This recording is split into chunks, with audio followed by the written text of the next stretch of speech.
and welcome to Comfortable Lies. Disclaimer: the information provided by Comfortable Lies on Le Melancholique Phoenix is for general information purposes only. All information on the site is provided in good faith. However, make no representation or warranty of any kind, expressed or implied, regarding the accuracy, adequacy, validity, reliability, availability, or completeness of any information on the site. Thank you. Welcome to Comfortable Lies. I'm your host, Harry, and this is the first episode of Season 3, sort of an introduction to a new way of doing things here at Comfortable Lies. This whole season is going to be a concept. There's going to be a couple of changes as far as how we do this around here.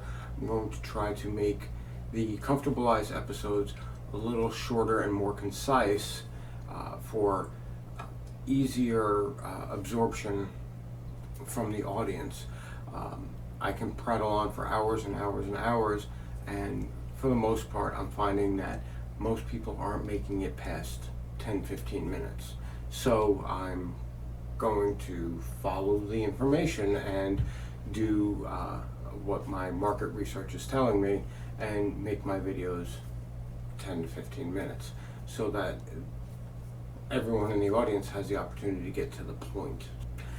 In Season 3, we are going to be discussing the medical crisis known as the COVID-19 pandemic, which, according to all information, really started in 2019 and has persisted to the date of this recording, which would be June 24th, 2021.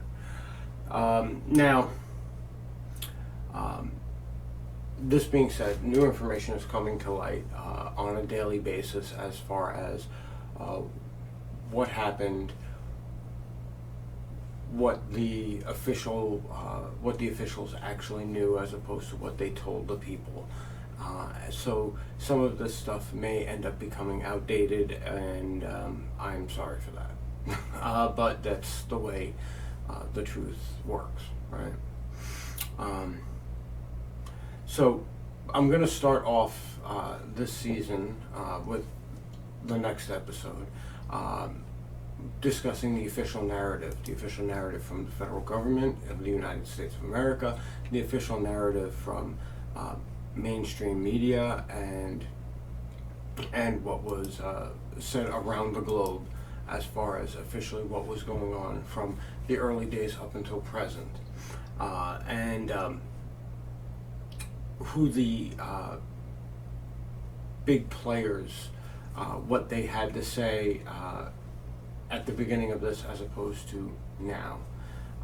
I feel that a refresher course of what was said by whom in early 2020 would be beneficial for record-keeping purposes, since media outlets have had no problem invoking a 1984 memory hole when it comes to what was said last year.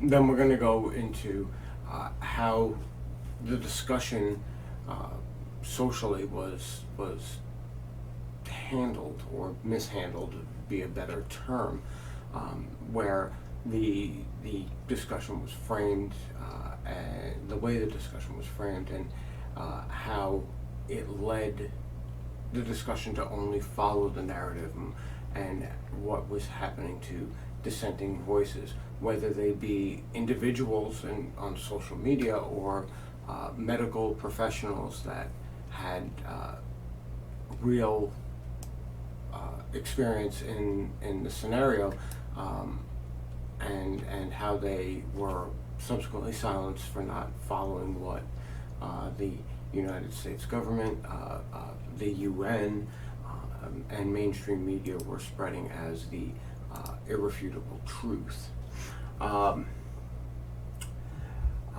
We're then going to go into the the actual campaign, the actual psychology that was used to promote this narrative, and how that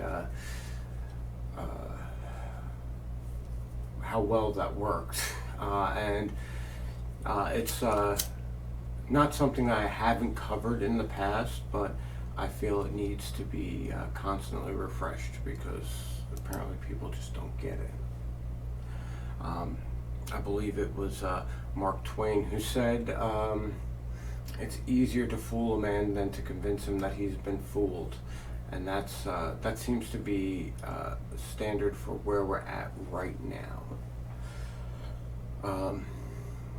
And then we're going to sort of change gears a little bit in the middle of this season, and we're going to do a little history lesson, going all the way back to World War II and the foundations for biological warfare, modern biological warfare. We have examples of biological warfare going back to biblical times, blah, blah, blah, blah, blah, blah, blah. I'll get into it in that episode. But modern biological warfare is a different entity entirely, because there is some little guesswork involved in the results that you're going to get from your attack. So we are going to start discussing the history of that. We'll start with an episode on Unit 731. This is a World War II Japanese unit that was specifically designed for biological warfare. Then we're going to also talk about Fort Detrick and how that and Unit 731 actually are connected. This is not a matter of a conspiracy theory. This is actually historical fact. You can literally look it up. The United States resolution of World War II involving scientists from the Axis. This is part of that. Then we're going to turn gears a little bit and explain the results of the Nuremberg trials and what that really means as far as the existence of Fort Detrick, the results from Unit 731 and the information gained during those experiments and the experiments that happened in other places like Auschwitz, and why we as a planet of humans decided that certain things had to be understood, that they're just not fucking okay. Then we're going to move on to revealing the truth as it reveals itself. A lot of things have happened in the month of June, May and June, to really start questioning all of the things that we were told a year prior about this disease, about its origins, and how it all of a sudden became acceptable for the platform to say that maybe COVID-19 isn't a naturally occurring event. With that, we need to actually even discuss why the motivations of science professionals, people who care about the science more than anything else, why they would be led to lie. And at what purpose? Was it financial gain? Was it reputation? Was it fear of being aligned with someone that was politically undesirable? And a lot of research needs to be actually sought as to the motivations for the world's science community to just decide to abandon science for political reasons. And then the conclusion, the assessment of everything that I talk about in season 3 is going to come in the final episode, the grand finale of season 3, which I'm hoping will be grand. And how I view what this information really means, and its impact on society and their ability to believe or disbelieve a narrative that's just put in front of their face. How cultish the human species can be, I guess, is the best way to put that. So there's an overview of season 3. The episode 1 is just an overview. From my material, it looks like I'm going to be going over 10 episodes this season. So we might have like an extended season as opposed to like the traditional 10 episodes.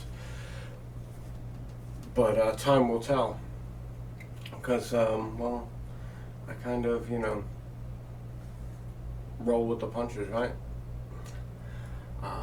Thank you for watching. I hope to have an episode ready every Tuesday, and it will be posted on Melancholic Phoenix and on my YouTube channel. Have a great day. Stay safe out there. Bye.